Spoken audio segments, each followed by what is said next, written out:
market sir, anong size yung unang pwedeng mabenta namin? Abnormal yung mga consumer minsan. Minsan, ang gusto yung maliliit. Ayaw nung malalaki. Matumal yung malalaki. Minsan naman, parang ngayon, ang gusto, malalaki. Ayaw ng maliliit.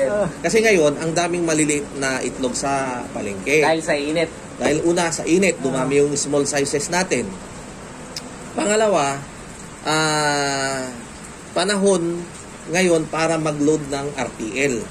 Kasi nga, para pagdating ng pasukan, mayroon na silang ibebenta. Kasi nga, nagkal sila ng bakasyon eh. Nagkal ng bakasyon, nag-load ng bago. So, sabay-sabay yung itlog ngayon na maliliit. Kaya ang ano ngayon, ang presyo, mura yung maliit. Sabi ko nga sa inyo, sa wholesale price, 150, 160 sa malaking farm. Yung small. Pick up yun, no? Pinipick up na lang. Pick up, delivered. Kasi kami naman, dinideliver namin kung sa, ano, malapit lang naman eh. Nadadaanan namin, ganyan. So, 150, 160. Kaya lang kami, ang kagandahan, meron kaming pwesto. Doon namin binibenta. 200 ang small. Sayang din yung 50, no? Dati nga, 240. 2 weeks ago ko lang binagsak. Pero ano rin, tignan nyo ang presyo sa farm, 160, 150. Ito sa palengke sir, mahal na. Sa palengke ko, yung sa pwesto ko, 240. Ang presyo ko. Binibili. Nabibili. Bibili, Eh ngayon, sabi nung kapatid ko, ibaba mo kasi yung presyo mo, sabi niya. Baka sakaling lumakas yung tinda. Binaba ko ng 200. Sa awa ng Diyos, pareho lang naman yung sales. Sayang yung pero parang ano na rin yung parang pakikitao na lang na imura natin, isabay natin, gano'n. So, nung 240, ganito yung benta. Nung naging 200, pares pa rin yung benta.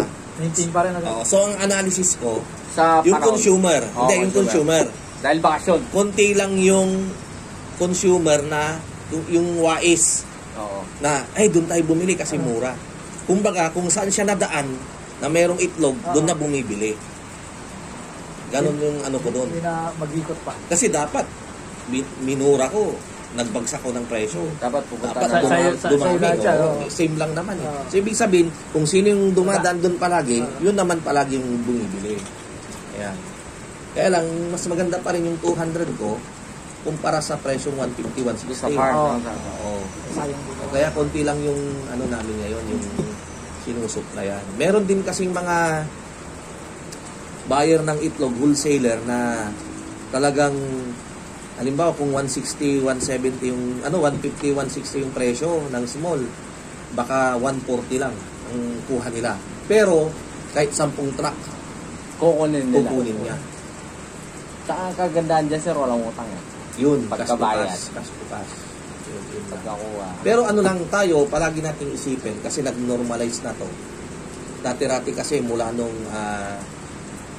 bagyong Yolanda hanggang last 3 years ago, yung trend na bago. Pero ngayon nag-normalize na. Ibig kong sabihin, pag normalize, ang itlog, pag bakasyon mura, halos bagsak yung presyo. Pagdating ng pasukan, babalik, tataas na yung presyo. So, ang ano natin dyan, mind conditioning, pag bakasyon na, asahan mo, break-even ka na lang sa farm. Babayaran mo yung expenses ng feeds, tao, kuryente, di ba? Yung overhead mo, okay lang yon. Pagdating ng June, mag-ano na yan. So, ganun yung ano dyan. Kapag tumaas naman, wala naman nang magawang tao, consumer pag mataas na. Pag bumaba rin, wala rin tayong magawa. Kahit na kung tayo maibigay, mabubulungan ka. Kaya nga sa Facebook, yung mga forum dyan, di ba? Gantihan lang, yung mga ganun sila. Yung kapag panahon ng tagtumal, self-pity si poultry owner. Pag mataas naman yung presyo, self-pity din si buyer, di ba? Minsan napapa-comment ako, sasabihin ko, Talagang ganyan, gantihan lang yung nangyayari.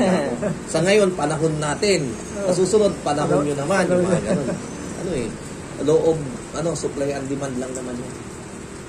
Oo. Pero kapag yung alam nyo yung panahon na binlag ako ni Agri sa Agri. Oo. Sir, napanood Napanood Ano niyo yun, sir? Oo. Agree sa agree. 2 years, 3 years ago. Yung puro comment doon ang dami. May mga nagsasabi, scam yan. Yung mga,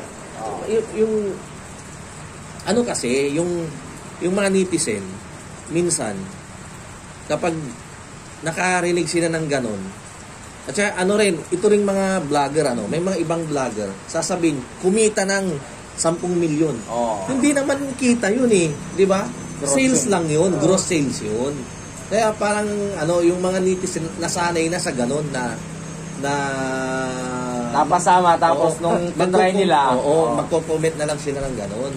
Kaya ako, hindi ako naglalagay ng mga ganon kapag, yung pang lang, clickbait lang, di ba? Oo. Pero yung si Agri, pag manonood ka ng video, andun naman talaga. 7 pesos yung isang itlog. Na-motivate 16,000. nga kami, sir, doon sa kwento mo doon Sa dami mong pinasukan Dami Oo, talaga. wala na. Madami. Marami ka na rin Bininis na. pinasukan Binenta. na sir. Marami. Nagsanla, na foreclose, kung ano-ano. Grabe At least nakasurvive na sir. Ang hirap kasi maghanap ng negosyo na yung yung magiging stable. Luckily, itong nahanap natin, unang-una yung itlog, yung kaapu-apuhan natin sa future, kakain ng itlog yung mga yan. Oo. Kaya yung itlog na negosyo, hindi yan mawawala. Mawawala yung mga negosyong milk tea, Oo. diba? Kape yan, gawin sir. Kape. Pero itong itlog, Yung pa rin. yun pa rin. Pero wag yung kape, kasi maraming mahilig sa kape. Yung mga milk tea, yung mga... Oo.